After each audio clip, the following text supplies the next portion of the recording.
Hello students. तो आज का हमारा टॉपिक है, सबसे पहले हम नया सब्जेक्ट स्टार्ट कर रहे हैं आज, जो है हमारा industrial engineering. Okay, mechanical third year के लिए ME 307 सब्जेक्ट है industrial engineering. Okay, industrial engineering Hindi में इसको बोलते हैं औद्योगिक इंजीनियरिंग या औद्योगिक अभियांत्रिकी।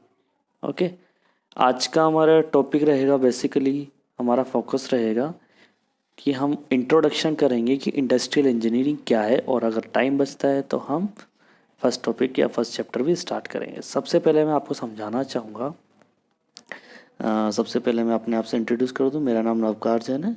I am lecture in GPC Dholpur. Okay, तो सबसे पहले हमारा फोकस रहेगा कि इंडस्ट्रियल इंजीनियरिंग क्या है। सबसे पहले तो आप सब लोग थर्ड ईयर में आए तो इंडस्ट्रियल इंजीनियरिंग ऑब्वियस है कि आप लोगों को नहीं पता होगा, पर ये जो सब्जेक्ट है ये ऐसा नहीं समझिएगा कि सिर्फ मैकेनिकल ब्रांच का है। एक्चुअली इंडस्ट्रियल इंजीनियरिंग हर ब्रांच को थर्ड ईयर में स्टडी करना होता है और बीटेक में फाइनल ईयर में स्टडी करना होता है। ठीक है, ऐसा क्यों? आप क्या समझ रहे हैं नाम से? सबसे पहले हम नाम पे फोकस करते हैं। सब्जेक्ट का नाम है औद्योगिक इंजीनियरिंग, हिंदी में औद्योगिक और इंग्लिश में इंडस्ट्रियल। ठीक है, किस वर्ड से बनाई है? अगर मैं इसका संधि विच्छेद करता हूँ या नाम को तोड़ता हूँ तो नाम का मेन जो वर्ड है वो है औद्योगिक, मतलब उद्योग से रिलेटेड, क्या उद्योगों से संबंधित। इंडस्ट्रियल मतलब इंडस्ट्री संबंधित, इंडस्ट्री और हिंदी में उद्योग। ठीक है, तो हिंदी और इंग्लिश में कंफ्यूज मत होइएगा। ज़्यादा से ज़्यादा कोशिश करिएगा कि आप इंग्लिश के वर्ड्स ही पढ़ें, क्योंकि हिंदी के वर्ड्स बहुत मुश्किल होंगे, अभी आपको धीरे धीरे समझ में आएगा। तो हम बेसिकली मैं इंग्लिश के वर्ड से बोलूँगा जो आपको ईजी पड़े। ठीक है, तो इंडस्ट्री से रिलेटेड इंजीनियरिंग है, इसका मतलब ये इंजीनियरिंग की वो ब्रांच है। एक बार आप इस पर ध्यान मत दीजिए, आप पढ़िए मत जो भी लिखा हुआ है, सिर्फ मैं कह रहा हूँ जो सुनिए। ठीक है, जब मुझे बताना होगा कि आपको पढ़ना है तो मैं अपने आप मार्कर स्टार्ट कर दूँगा और मार्कर से अंडरलाइन करता जाऊँगा कि आपको यह पढ़ना है। ठीक है, तो इंडस्ट्रियल इंजीनियरिंग का मतलब है इंडस्ट्री से रिलेटेड जो इंजीनियरिंग होती है उसको कहते हैं इंडस्ट्रियल इंजीनियरिंग। ये कोई अलग से कोई ब्रांच है नहीं, ये सारी ब्रांच वालों को सब्जेक्ट पढ़ना पड़ता है, क्योंकि इसमें हर ब्रांच का एक अपना रोल होता है। कोई भी एक इंडस्ट्री है वो क्या ऐसा है क्या कि सिर्फ मैकेनिकल इंजीनियरिंग पूरी इंडस्ट्री रन कर सकता है, पूरी इंडस्ट्री चला सकता है? नहीं, ऐसा नहीं है।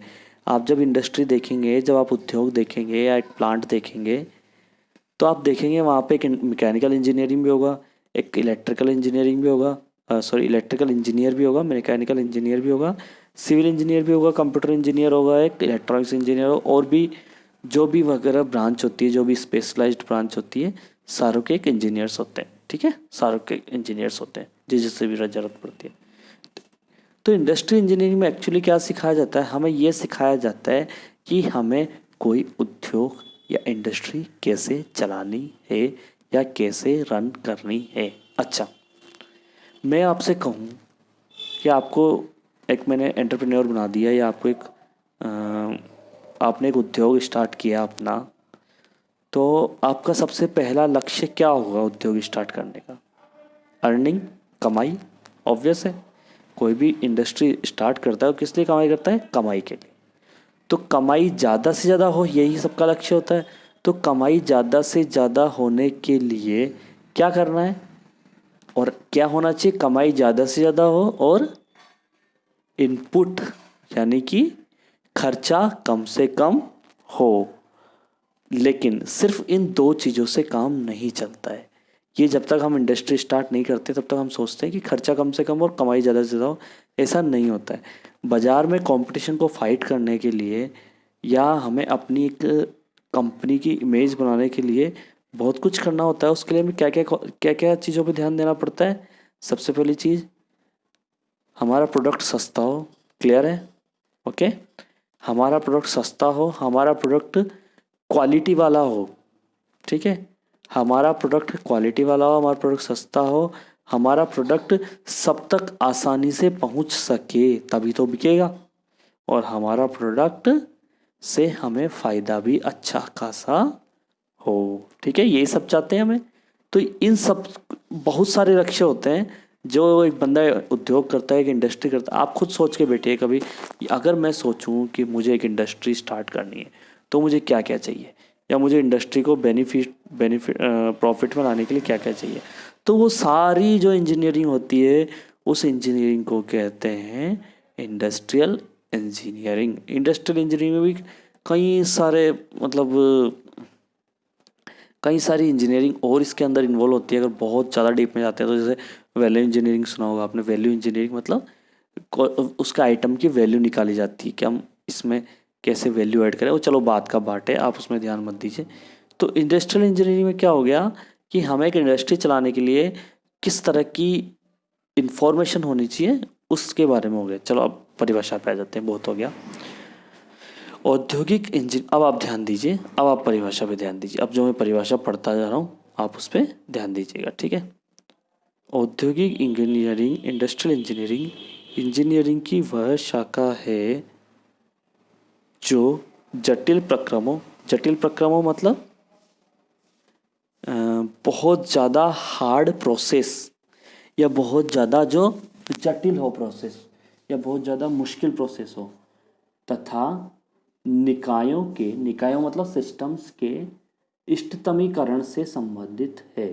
इष्टतमीकरण को इंग्लिश में बोलते हैं ऑप्टिमाइजेशन, तो आप यही वर्ड याद रखिएगा, इंग्लिश वर्ड याद रखिएगा ऑप्टिमाइजेशन। पूरी इंडस्ट्रियल इंजीनियरिंग में कई बार ऑप्टिमाइजेशन वर्ड आएगा, ठीक है।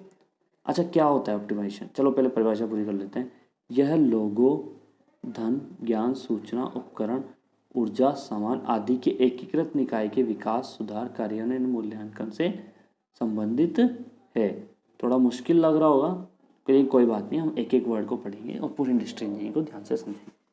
देखिए, जब आप पूरा सब्जेक्ट कंप्लीट कर लेते हैं तो आपको इंजीनियरिंग वैसे ही समझ में आ जाती है, पर फिर भी हमें पहले से आइडिया रहना चाहिए कि हम पढ़ क्या रहे हैं, तभी हमें पढ़ने में मज़ा आता है, ठीक है।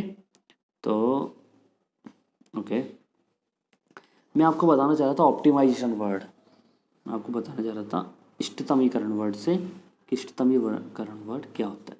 समझिए, मान लीजिए कि आपके पास हम किसी चीज़ की मैन्युफैक्चरिंग करते हैं, ओके।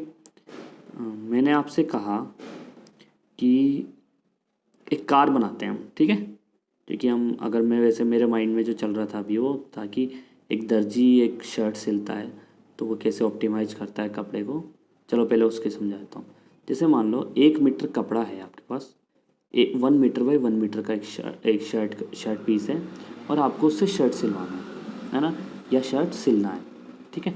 तो आप शर्ट बनाते हैं तो आप क्या करते हैं, ऐसा तो है नहीं कि फ्रंट ले लिया और बैक साइड ले लिया और बस हो गया, और जो आर्म्स होगी यानी जो आस्तीन होगी, आप कहेंगे यार इससे तो शर्ट और आगे और पीछे का हो चुका, शर्ट आस्तीन के लिए अलग से कपड़ा लेके आओ। ऐसा थोड़ी ना होता है। वो क्या करता है, जो आगे का और पीछे का आपका शर्ट का पार्ट बना, उसके बाद जो साइडों में थोड़ा थोड़ा कपड़ा बचता होगा, तो उसमें से ही वो शर्ट, उसी में से वो आस्तीनें बनाता है। तो इसका मतलब क्या हो गया कि रिसोर्सेज मतलब संसाधन रिसोर्सेज का ऑप्टिमाइजेशन कर रहा है ना वो, किसी भी चीज़ को वेस्ट नहीं कर रहा।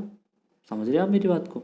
यानी कि मिनिमम वेस्टेज को ही ऑप्टिमाइजेशन कहा जाता है। क्लियर है? मिनिमम वेस्टेज को ही ऑप्टिमाइजेशन कहा जाता है। अब वो किसी भी चीज़ का हो सकता है। किसी भी चीज़ का मतलब, किसी भी चीज़ का क्या मतलब हुआ? किसी भी चीज़ का मतलब हुआ वो चाहे, एक सेकंड में आपको लिख के दे देता हूँ ताकि आपको ध्यान रहे। ये मैं नोट नहीं कर पाया तो मैं आपको फ़ोटो खींच रहा हूँ, आप इसको नोट डाउन कर लीजिएगा, ठीक है। मिनिमम, याद रखिएगा, minimum wastage of resources, okay. चलो आप नोट डाउन कर लीजिए कि इष्टतमीकरण का क्या मतलब होता है। मिनिमम वेस्टेज ऑफ रिसोर्सेज, ठीक है ना, ये आप लिख लीजिए, ठीक है। हाँ, मैं क्या कह रहा था, मैं आपको क्या बताना चाह रहा था। अच्छा, ये हो गया आपका ऑप्टिमाइजेशन वर्ड। क्लियर है यहाँ तक? तो अब ऑप्टिमाइजेशन किसी भी चीज़ का हो सकता है। देखिए, अब जब आप आंसर्स लिखेंगे तो आपके आंसर्स थोड़े अच्छे होने चाहिए, लिखने लायक। तो हमेशा इसे ऑप्टिमाइजेशन वर्ड आप याद रखिए, ऑप्टिमाइजेशन वर्ड आपको हमेशा यूज करना है एग्जाम्स टाइम में भी, और आपको समझ में आना चाहिए ऑप्टिमाइजेशन वर्ड क्या होता है। पूरी इंडस्ट्रियल इंजीनियरिंग में कई बार यूज होगा ये वर्ड। उसके बाद इंडस्ट्रियल इंजीनियरिंग बेसिकली 4 एम के ऊपर चलती है। 4 एम, 4 एम क्या है? मेन, लिखिए नोट डाउन कीजिए, मेन, मनी, मटेरियल और मैनेजमेंट। ठीक है, इन 4 एम के ऊपर आपकी इंडस्ट्रियल इंजीनियरिंग चलती है। तो ऑप्टिमाइजेशन किसका करना है आपको? मैन का करना है, मनी का करना है, मटेरियल का करना है, मैनेजमेंट का करना है। मतलब मैन का मतलब, मैन का ऑप्टिमाइजेशन का मतलब आदमियों का ऑप्टिमाइजेशन करना है। मतलब आपके जो एम्प्लॉई है उनको हमेशा मतलब मोस्ट प्रोबेबली आपको लगाए रखना है, या ऐसा नहीं होना चाहिए कि कोई फालतू बैठा है या कोई फालतू तरह का काम कर रहा है। उसको जितनी सैलरी मिल रही है आपको उतने का उससे काम लेना है, या आपके पास जो बंदा है उससे आपको जितना आप काम ले सकते हो उतना लेना है। ऐसा नहीं कि उसका शोषण करना है, मेरा कहना मतलब शोषण करने से नहीं है, पर ऐसा नहीं हो कि पता लग रहा है कि आप जैसे मान लो एक बंदे ने सिलाई कर दी, उसके बाद आपका मैनेजमेंट नहीं है, जैसे अपन कपड़े की बात कर रहे थे, तो आपका यहाँ मैनेजमेंट नहीं है, तो दूसरे बंदे ने आया उसके ऊपर फिर सिलाई कर दी उसी शर्ट के ऊपर, तो वो कोई मतलब थोड़ा है, वो तो मैन पावर आपकी वेस्टेज जा रही है।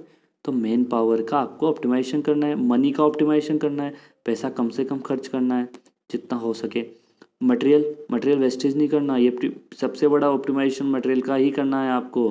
ठीक है, और मैनेजमेंट मतलब आपको मैनेजमेंट पे भी ध्यान देना है। ठीक है, मैनेजमेंट एक अलग सिस्टम है। तो मेन, मनी, मटेरियल, मैनेजमेंट अलग मान लीजिए, मेन, मनी, मटेरियल, इन तीनों का आपको ऑप्टिमाइजेशन करने को ही इंडस्ट्रियल इंजीनियरिंग कहते हैं। ठीक है, आप चाहें तो ये डेफिनेशन भी याद रख सकते हैं कि सर मैन, मनी, किसी भी उद्योग में लिखिए, किसी भी उद्योग में मैन पावर, मैन या मैन पावर, मनी और मटेरियल का ऑप्टिमाइजेशन करने को ही इंडस्ट्रियल इंजीनियरिंग कहा जाता है। ठीक है, एक बिल्कुल सिंपल सी लैंग्वेज में हो गया, लेकिन आपको ये ऐसा नहीं है कि यही लैंग्वेज लिख के आनी है, थोड़ा बहुत आपको याद भी होना चाहिए। ठीक है, ओके। तो अब यहाँ पे अपन इसको दोबारा पढ़ते हैं इस डेफिनेशन को। ठीक है, इंजीनियरिंग की वह शाखा जो जटिल प्रक्रमों एवं निकायों के इष्टतमीकरण से संबंधित है।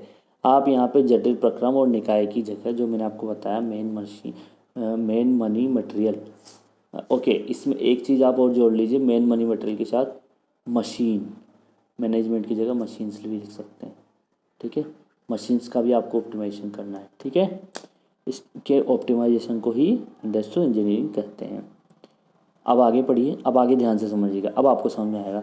यह लोगो, धन, ज्ञान, सूचना, लोगो मतलब मैन पावर, धन मतलब मनी, ज्ञान मतलब इंफॉर्मेशन या नॉलेज, जो हमारी कंपनी के पास इंफॉर्मेशन है, जो हमारी कंपनी को पता है कि हम चीज़ कैसे बनाते हैं, सूचना इंफॉर्मेशन, उपकरण ऊर्जा मतलब मशीन्स, सामान, मटेरियल आदि के एकीकृत आदि सबसे बना हुआ जो सिस्टम है।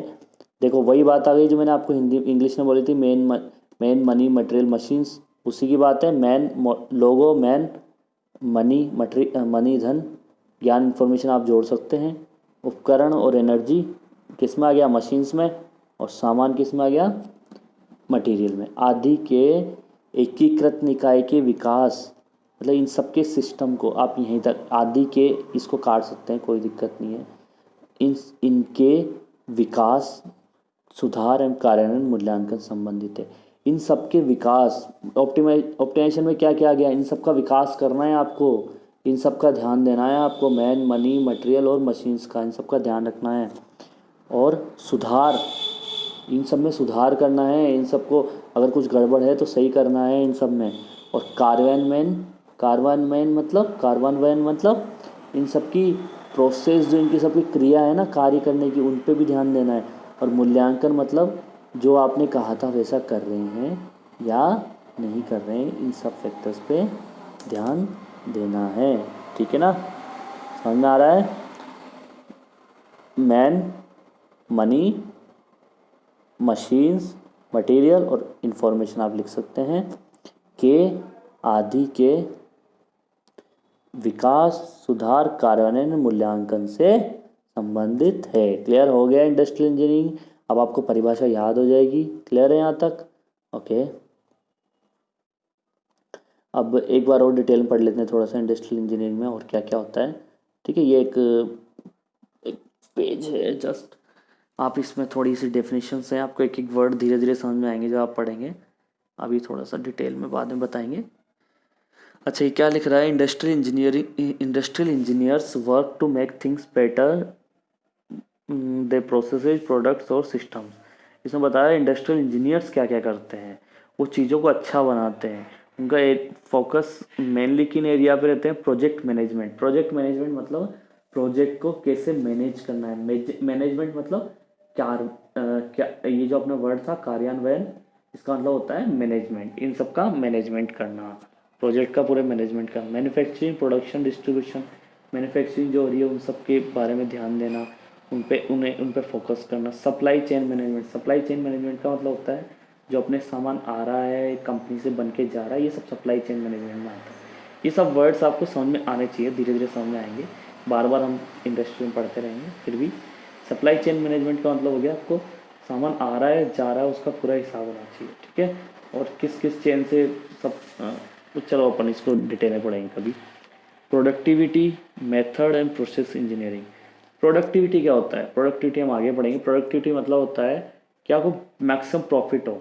मैक्सिमम प्रॉफिट से मतलब नहीं है, प्रोडक्टिविटी का मतलब है एक तरह से प्रॉफिट ही है, बट ऐसा है कि आपको हर चीज़ से प्रॉफिट होना चाहिए। मतलब आपको मैन पावर भी कम से कम लगे, यानी आपकी मैन पावर की प्रोडक्टिविटी ज़्यादा है। प्रोडक्टिविटी ज़्यादा है मतलब वो फालतू ना बैठे, और काम कर रहा है तो ढंग का काम करे, ऐसा नहीं बेकार काम कर रहा है।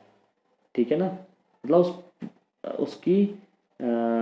उसका कुछ मूल्य निकल के आना चाहिए जो काम कर रहा है। यानी प्रोडक्टिविटी का मतलब वैसे होता है आउटपुट अपॉन इनपुट। एफिशिएंसी नहीं समझते आप? एफिशिएंसी ऐसा कुछ होता है वर्ड प्रोडक्टिविटी, एफिशिएंसी से रिलेट कर सकते हैं आप। ठीक है, जैसे किसी चीज़ की एफिशिएंसी कितनी है।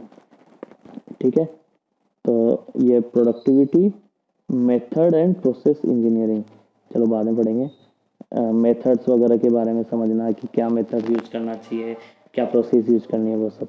क्वालिटी मैनेजमेंट एंड इम्प्रूवमेंट, इसमें इस सब्जेक्ट में अपन क्वालिटी मैनेजमेंट इम्प्रूवमेंट पढ़ते हैं। मतलब क्वालिटी हमें कैसे मेजर करनी, कैसे पता लगेगा इस चीज़ की क्वालिटी अच्छी है या बुरी है, उसमें क्या सुधार कर सकते हैं, उन सब के बारे में पढ़ेंगे। प्रोग्राम मैनेजमेंट मतलब जो प्रोग्राम हो रहा है उसको मैनेज करना सीखेंगे। एर्गोनॉमिक्स या ह्यूमन फैक्टर्स, ये एक ही चीज़ होती है।